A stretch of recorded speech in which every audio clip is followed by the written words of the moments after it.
Hi, it's Allison, and I'll be talking about my future classroom.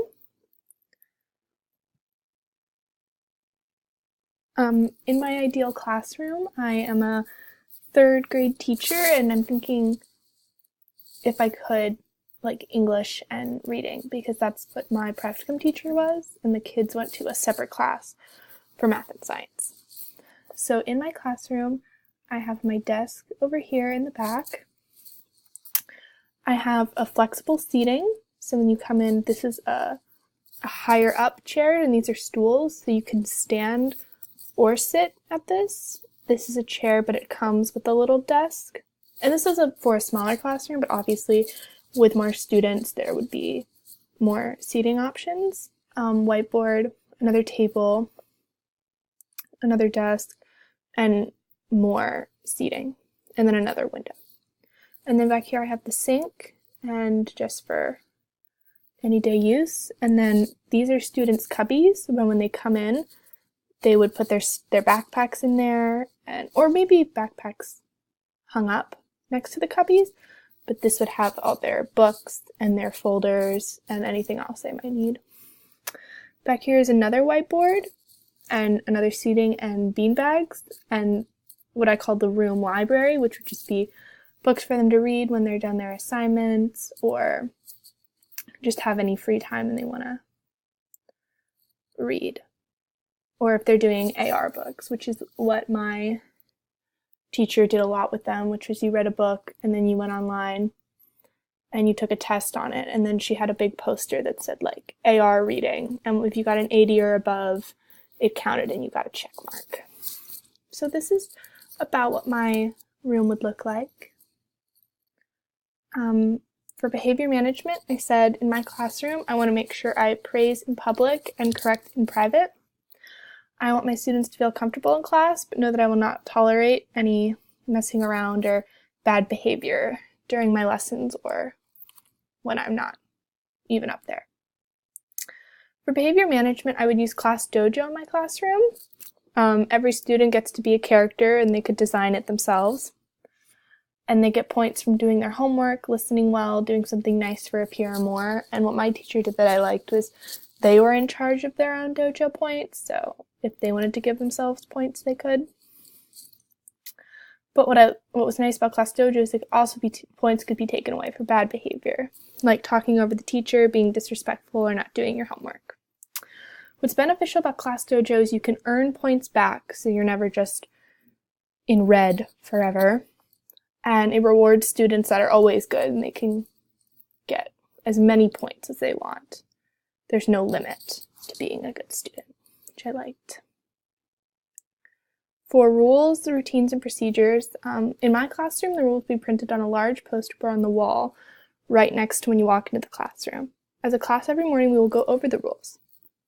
This way the students remember, and when they do something against the rules, I can reference the rules that are hanging up. Every morning, the student will come in and unpack, taking out their homework due and putting it in the tray by my desk, which is kind of like near the sink and more of the library. Then they will work on warm-up work found in their folder, which would be in their cubby. Once everyone is here and have eaten breakfast, if they're allowed to, because I don't know if all schools have breakfast, is what I mean by that, but my school did, where I was in practicum. Then I will call everyone on the carpet in front of the whiteboard. This one I'll talk about our plan for the day so that they all know what's going on and that they have time to be prepared. And then I have share time. So when two students can come up and share something, bring something in if they want, or just tell a story about their day or something interesting about a family member. And this is to help students be more comfortable with public speaking. This is continued. My students will know if they want my attention, they need to raise their hands because I won't tolerate speaking out in class. And every week I will assign jobs for every student, like a bathroom monitor, someone that can hold my key and lock the door when we leave, and a line leader.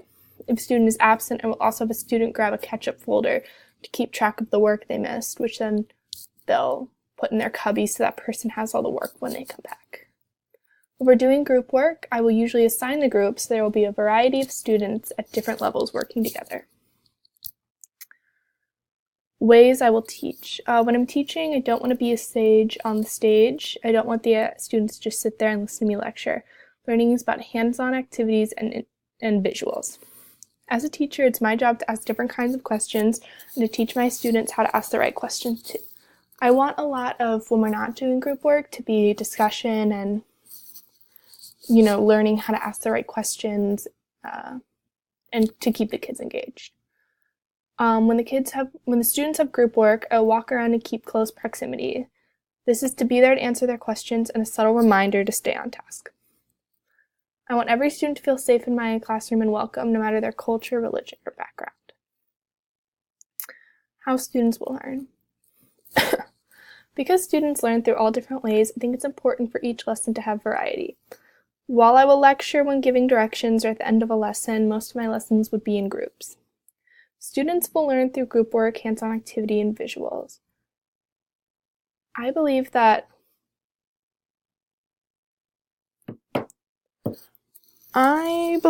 every student needs to see the lesson in all different styles of learning. Some subjects or topics will click differently with each student at a different point. I believe group work is extremely helpful and beneficial when learning. Talking and working out problems with your peers is a great learning tool. A multicultural society in my classroom. I will create a multicultural classroom by having books in my classroom that represent different cultures, religion, and types of families, like foster families, step, half-siblings, stuff like that. In my classroom, I will also show a multicultural society in the curriculum and assignments we do during class. In the curriculum, we could have each student learn about a different culture and present a poster so that the student could show what they learned and we all learn a little bit more about a different culture. I would also want the students of different cultures in my classroom to feel comfortable speaking about it with their peers and sharing any differences or just experiences that they've had. Choice in my classroom. Students will have a choice on where they get to sit in the class, but if they can't make good choices about who or where they're sitting, it can be taken away from them. Students in the classroom will have choice in what books they want to read as a class so they can be engaged in class discussion. When we're doing stations, as long as the station isn't full, they can choose what order they go to in each station. Sometimes I will allow the students to get to choose their partners, but they must make smart choices and get their work done. Implicit curriculum. First, I would find the goals and objectives of each lesson for each SOL I'll be teaching. Goals are more broad and communicates the overall outcome. Objectives are how you do it, like stations.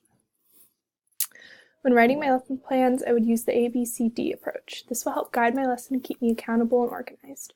Then I would use the Bloom's level to indicate the levels that they will be learning each subject. In the ideal classroom, I would be teaching English and reading.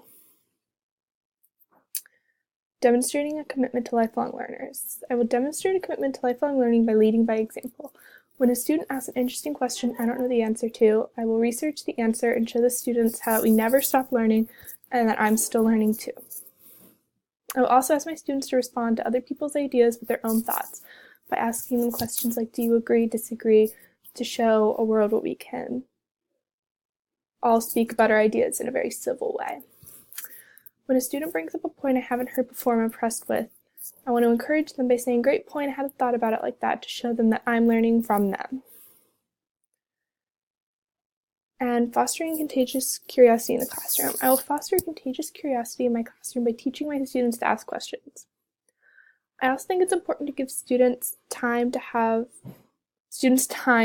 for creative exploration. I think it's important to give students time to research or do a fun project where they get to choose the topic and learn more about something they're interested in. In every topic, I want to find one interesting fact to reveal to the students to keep them engaged and interested. I also want to have a spot on the whiteboard where students can write their questions or things they want to learn more about. Then we can discuss it later as a class. And that's it. Thank you.